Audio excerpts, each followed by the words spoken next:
Hey everyone, this is Davy Mooney coming to you from the University of North Texas, where I run the jazz guitar program. I'm a Benedetto artist. Got a new CD from Sunnyside Records. I'm a Sunnyside Records artist. And a book from Mel Bay called Personalizing Jazz Vocabulary. And it's great to be collaborating with Jazz Guitar Today on these series of videos on advanced improvisational concepts.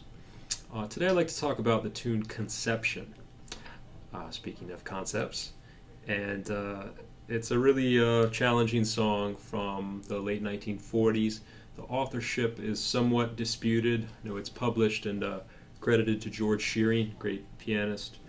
I think there have been some claims that maybe Bud Powell had something to do with the tune. There's also some Miles Davis versions that are slightly different after the two A sections. The bridge and the last section diverge a lot. And on one record, on Birth of the Cool, he calls it Deception with a D. And then Bill Evans recorded it as Conception with the Miles Davis chords, and it's in a different key. And, like many jazz tunes, it's hard to say exactly, who wrote it and then, where it went after that and all its permutations. So, I'm going to play it in the key of D flat. I learned this tune from a Kurt Rosenwinkel record called Into It. Really beautiful album from the late 90s that I heard when I was an undergrad at UNT and totally, blew my mind and changed my playing, because I'd never heard someone play, bop tunes and Charlie Parker tunes with a not only like long lines that I love and a really flowing single note concept, but a type of modern harmony and triad pairs and all kinds of stuff that I wasn't particularly hip to. But I'd heard of the song back then when it came out on that Rosenwinkel record, but I hadn't got around to really learning it until recently, and that's one of the cool things about teaching here at UNT is I get to rediscover these tunes as students bring them to me. And so I put this on the improv syllabus, and we've been playing it, and like I said, it's very challenging. The chords go by at a very rapid clip. It's usually about a chord every 2 beats, and the A sections are 12 bars, which is interesting. The bridge is 8 bars, and just to go through the basic harmonic structure, I think most folks will play like a E flat minor 7 flat 5 with a natural 9 for the first chord. A flat 7 to D flat. One thing on the Miles Davis and on the Bill Evans version on the New Jazz Conception, there you go. He actually plays, they're in the key of C, but he plays for the first chord, he plays like, if we put it in the key of D flat, like an F sharp minor major 7 to a D7 to D flat. Of course he's down a half step, but it's actually really nice, It's kind of the same harmony in a way. If you think E flat minor 7 flat 5 with a natural 9 from the third is that chord, and then instead of A flat 7, I'll try doing some of that. But anyway, either way, and then in the heat of battle, when you're clipping along this tune, you don't really worry about things like that too much. So then after that, it's really cool. It actually does sort of proto Coltrane changes for just a second. It goes like D flat major, B minor, A major, and then A flat 7. So you get this. But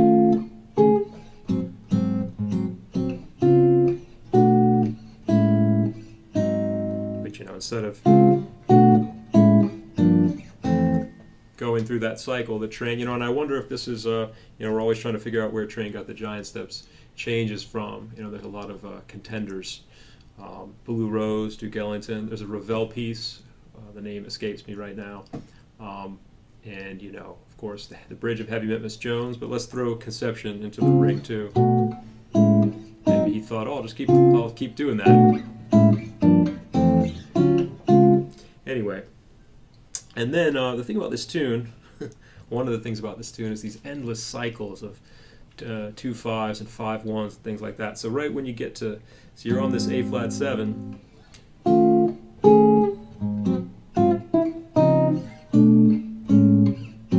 right away A flat minor, D flat, G flat major, F7, and then B flat minor, A7, A flat minor, G7, F sharp minor, B7, E major, and then a 2-5 to D flat, and that's the A section.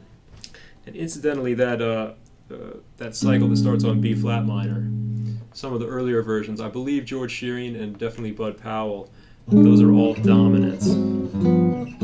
So you get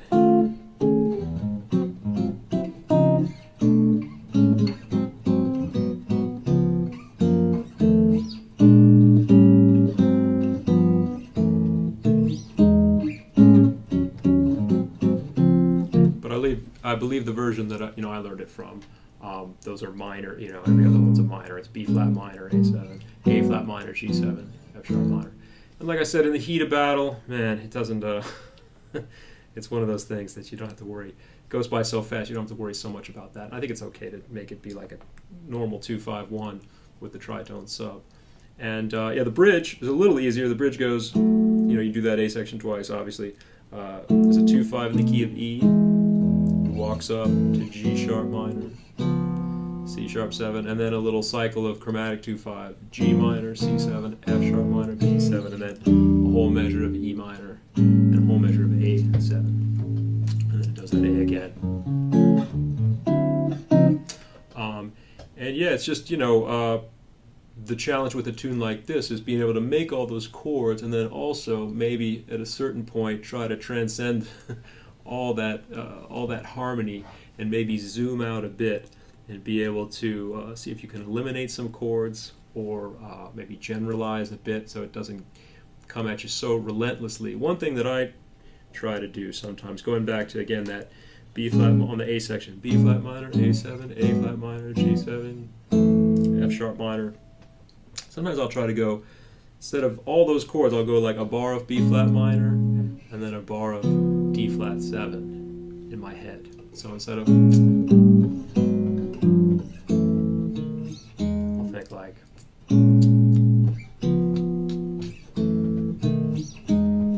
just to give myself a break. And I do that in, that progression comes up in a lot of tunes. I think about, on the tune You Don't Know What Love Is, on the A sections where you have like,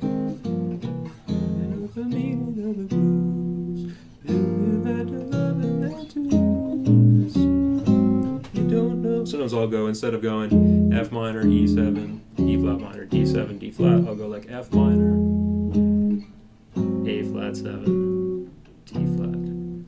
Just to get out of that, those endless cycles. Same thing like on Autumn Leaves when you have like I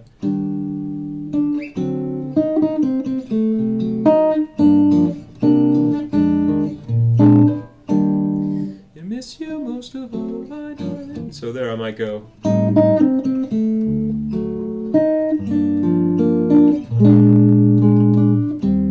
Go right from G minor to B flat 7 to E flat, just to get out of it. But again, it's cool to also go, think about, ornithology, that last bit where you got B minor, B flat 7, A minor, A flat 7, G. Just play off every chord.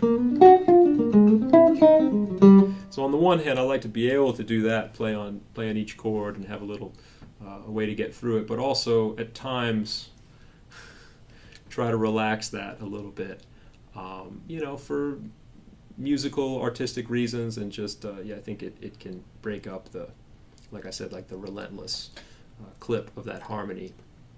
And beyond that, it's kind of like this similar approach I take to playing things like Coltrane changes, anything with really complicated.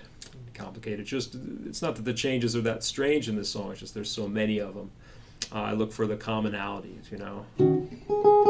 There's what is Bud Powell on Inner Fires on that album. I know for the first little bit he just stays on A flat, the note A flat, because that note works.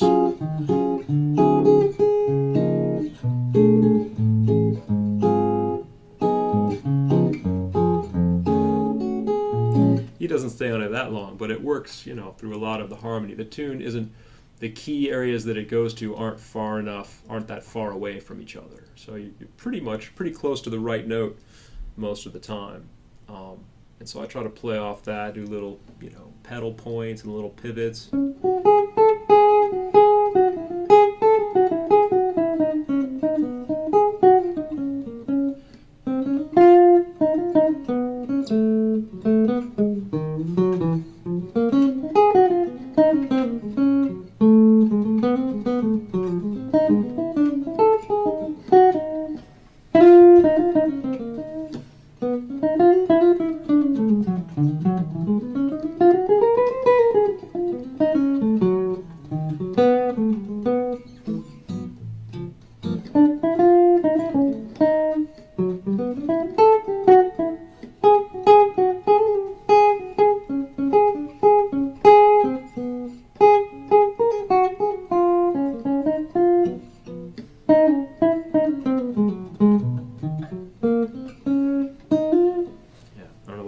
me. But yeah, so trying to mix up through some of that. I was trying to really look for common tones in other parts of that chorus. I was really just kind of running the changes with chromaticism and thinking about, you know, the little chord shapes that I like to base what I'm doing off of when something goes at that fast of a harmonic rhythm. I don't have that much time to play scales. Although I'll leave you with one more thing from the great solo that Kurt Rosenwinkel does on this. It blew my mind looking at a student transcribed it and brought it in. And on the first A section, I can't play the whole A section, but I remember, you know, he's playing along, playing over the changes. He actually kind of generalizes a bit over this part. He gets to he gets through all this. So then there's a 2-5 to E, and on the 2-5 to D flat that comes after that, he goes, which of course is a, you know, a D flat major scale or a straight E flat Dorian, and that just blew my mind. I was like, can you do that? And it sounds cool. So check it out, and check out. I'll play I guess about 3 choruses of this thing, and try to show you what I like to do in this. All right, thanks.